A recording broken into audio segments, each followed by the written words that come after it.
great guest with us this afternoon, a guy that Jeannie and I met some time ago, like over a year ago, who's actually at our first Hear the Watchman conference, and we'll be back again this year, along with a Survival 401k, Ross, and he has Survival 401k and myozarkhomestead.com.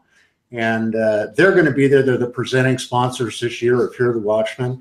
And I want to bring Ross on today to talk to you guys a little bit about the craziness going on out there and how it affects the financial markets, but most importantly, how it affects you as individuals, because you need to be prepared for what's going down coming up ahead. Maybe some of you noticed what happened with the Fed this week, how it affected the price of gold. So there's some scary stuff. Ross, thank you so much for being with us. Thanks, Mike. It's great to be here with you. Well, Ross, I mean, you've seen what's going on this week. You know, let's start off a little bit about talking about the Fed and what they're trying to do and what people need to watch out for.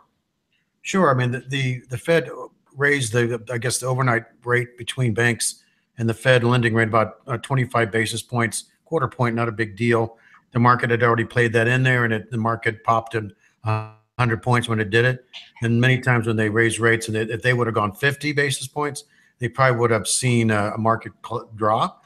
But since it's already been baked in, and they were seeing that there was the status quo, and they actually made the market go up. I mean, the market is so overbought and highly inflated with false dollars that I don't think anything's going to bring it down except a first strike on North Korea, which may be coming this in the near future, or them popping an EMP over our head. So there's because they have satellites overhead and stationed over the United States.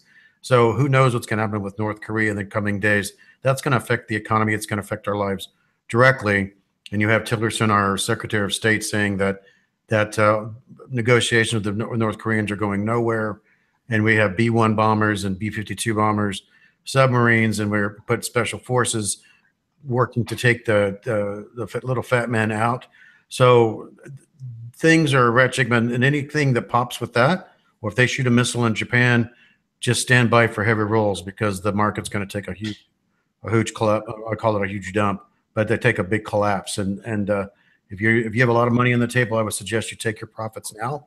One of my good friends, Joseph Myers, who many people have heard on the Hagman Show, and many others, is saying take your profits now, get your money off the table, stick it in your pocket, and when the market corrects, then go in and buy again at lower prices. So there's a lot of things going on that it's almost like a perfect storm. It seems like every day I wake up thinking something, what else could happen next?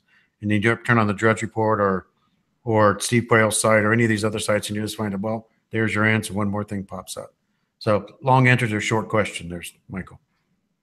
Yeah, well, I'll tell you what, we here, Jeannie and I go to Steve's site like every day. We go through and we look at what's going on there, and it's you know, I mean, it's frightening stuff, folks, but it's stuff that you need to know. It's the information that they don't want you to have. And you know, Ross, when we look at this and we look at what's happening in the world, we look at North Korea and the little fat man over there. We look at all this tension, and if war breaks out over there, certainly it'll cause the collapse of the markets. But what happens to the people, in your opinion, that are holding precious metals? What's going to happen to the people that are holding physical gold, silver? Where do you see that going? Well, if there's an altercation or any prolonged, or even if there's an actual detonation of a special weapon, what I call special weapons, a nuke goes off, of any size, then gold and silver are going to go through the roof, because that's just everybody runs to safety. And even though people say it's an antiquated, worthless metal, for 6,000 years, it's been the store of wealth forever. For the last 6,000 years. So people always run to it. They flee to it because it's always been there, and they just feel that necessity that it's the place to go. So it'll go through the roof. Again, you're buying it with fake. If you're holding physical, you have the real McCoy. If you have ETFs, you'll still make money, but you don't own it. As Steve would always say, if you don't have it, you don't own it. And the key part here is that you'll utilize it and you'll make some money. But if you're going to trade it for fiat, you just don't know what you're going to. So you need to hold on to it. Don't take your profit, just hold it and stick it in your pocket, because you may need it to barter or whatever. and you can't eat it, or if you do, it's fairly difficult on the back end at that point. So I would focus on food and water and things like that as well in these coming days. That's great advice. Now, what, at Survival 401k, what is it? What is it that you do with people? How do you help them? How do you, I mean, because the questions that I get quite often are, well, we really don't have much money, so how can we really do anything but what we're doing right now? Sure. I mean, we can help people that have legacy 401ks, they have IRAs, Bs, other pension plans, retirement plans, everything but a Roth IRA. And we do have a floor of around $12,000 because the cost of our services are $1,200, and you don't want to spend more than 10% of your worth to do that. So we try to push people at 12,000, tell them to take their money and just either to take it, to tax it, and move on.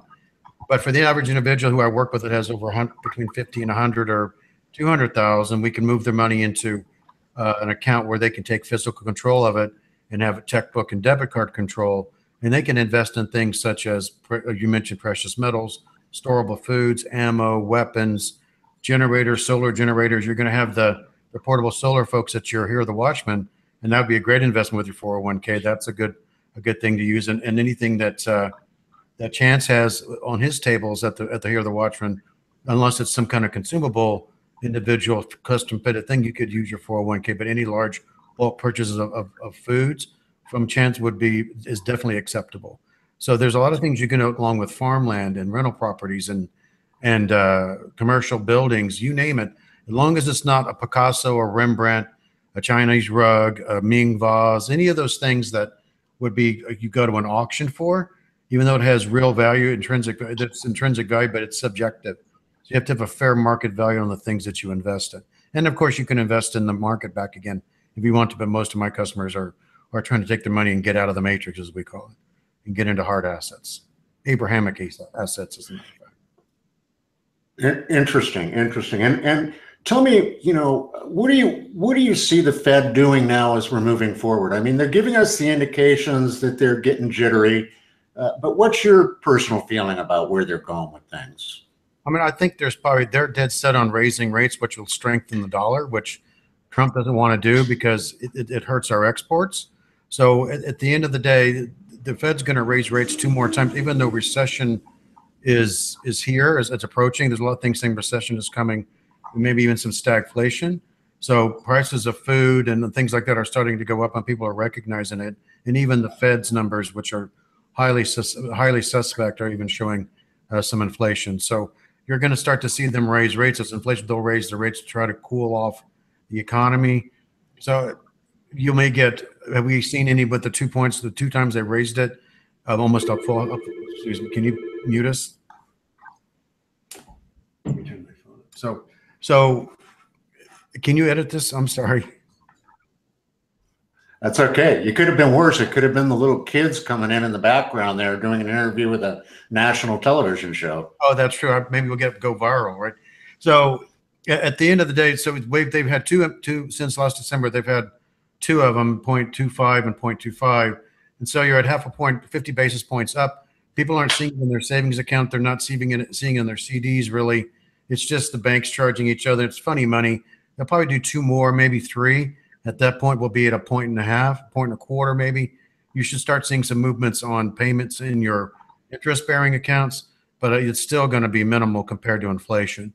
So depending if now we continue to go into recession, which maybe people think, they're going to have to ease off on that, and you may see them back down on that, and to make money, some more QE, some more money to flow, which we don't need. We're awash in money, so that's why you're seeing a lot of asset bubbles across many areas, and they're starting to pop, like student loans and high-end apartments in New York and California and others are starting to really lose their appeal and coming down in price.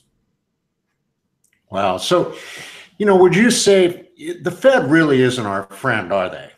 Oh no, they're a private bank they're just making money off of each one of us, and they control our economy, which it just happened since 1913, but it's a rigged game.